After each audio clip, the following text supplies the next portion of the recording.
Hi everybody. Well, here's part 4 of restoring Albany Cutter.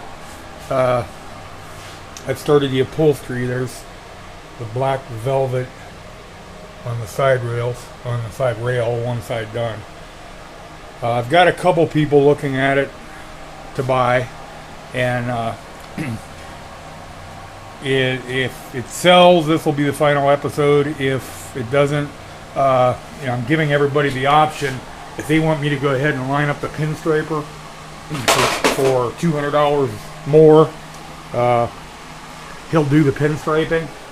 So it's still up in the air as to whether somebody's going to buy it as it is right now, or go ahead and have me pinstripe it and then buy it. But anyway, so I'll do a video of the pinstriper here, and if I can be here, I hope, and his work as he does it, which will be the final episode,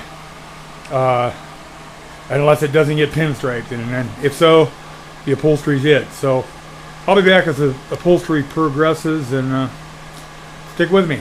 Alrighty, there's the second part done, second side, and the black rubber floor mat installed.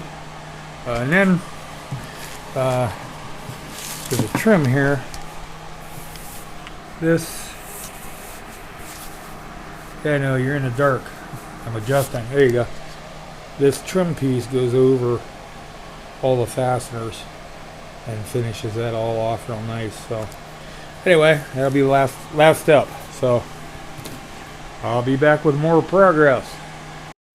Okay, the next step, to make a nice smooth fastening surface here on the inside, I just set a piece of that 1/4 inch oak plywood inside that arm. I still have to cut the one for this side, but you can see for fastening purposes, there's a metal rail, there's steps in the thickness of the wood, so I want something nice and flat and smooth to fasten to. So that was what I came up with to accomplish that.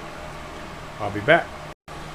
Okay, after making a paper template of the back of the sleigh, the seat back, cut a piece of foam, and it cuts real nice and easy, by the way. Good trick I learned off the net is electric knife. Same thing you carve the turkey with. Just cuts this foam real nice. So anyway, foam's ready. I'll get back here in a little bit. Alrighty. The back's all upholstered now. And it's hard to get back far enough for you to see it, but there'll be a bottom seat that'll lift out to give access to this panel in the seat. The trim's on. Oh gosh, yeah, I guess you can see it there. And then there's a cording all the way around, 2 inches down from the top. So anyway, there'll be either diamond pleats or block pleats in the seat. I haven't decided that yet. I've got buttons for it though, so I'm going to put buttons in and pleat it. So I'll decide that tomorrow. Okay, it's time to call it a night. I'll be back tomorrow and finish the seat. I'm out of here.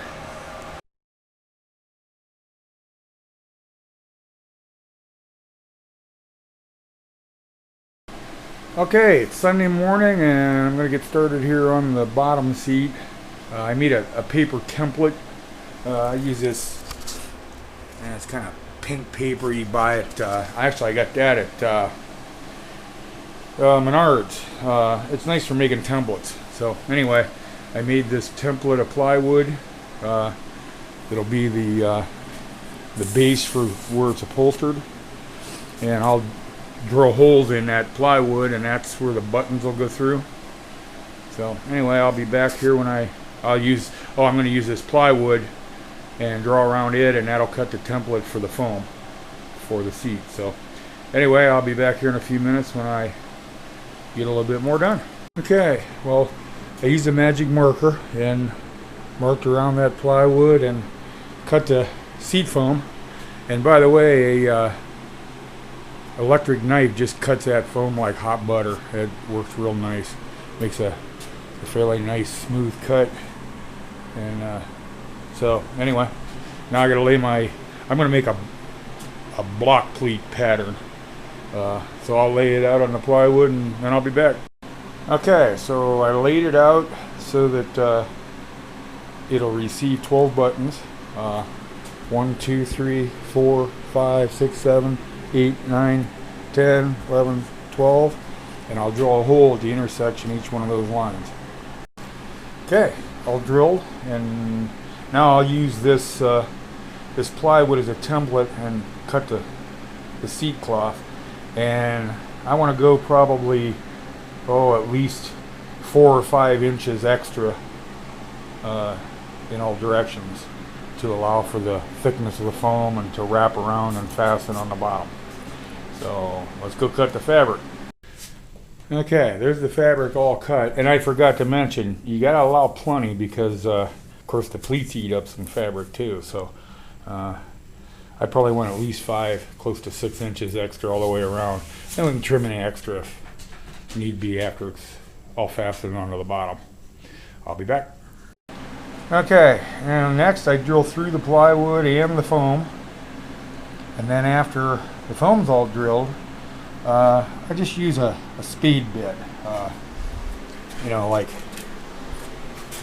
that, and very carefully, just by hand, I drill that indent, and that gives that button a place to go, to tuck down in just a little bit to make a nicer, better pleat.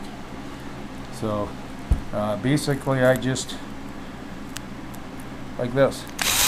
Well, I'm gonna switch hands here. I'm gonna drill right-handed. Okay, basically I just, that.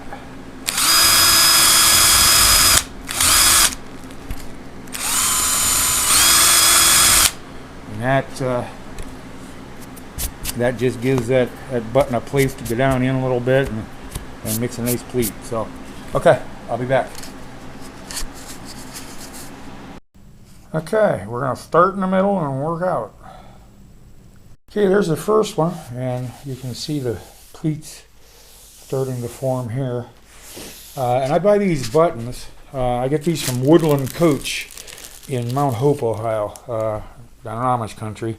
And they actually take my, his brother has the place I buy the fabric from just right up the road, and then I bring the fabric back down to him, and they actually put the fabric on the buttons, and it's got prongs on the back of it, and then there's a little washer deal here. After you put it through the plywood, you put a washer on it and bend it over in the back. Show you here what happens. Like that, and then I'll staple that prong down so it can't go anywhere. That's how it works, and so I'm going to do a few here and keep my hands free for a little bit, and then I'll be back. Alright, I didn't practice what I preached. It's coming out real nice, and it was good practice. The problem is, I left myself short. Luckily, I've got a lot of that fabric left. I'm going to have to cut a new piece. So let's start over again, try this again. Live and learn. Learn from my mistakes, not yours. Okay, I'm back where I started from and then some. And I don't know how well you can see this because light doesn't bounce off the black very well, but I'm in the process of tucking the pleats and neatening things up, and a spoon works real well for tucking in the pleats. I still have to spread them out a little bit and neaten them up, but front row's done, and there's the front row, and there's the first 2 of the back row. So doing a block pleat here. It's just a square rather than a diamond pleat, which would be the second row would be halfway between the first row buttons, which makes a diamond shape.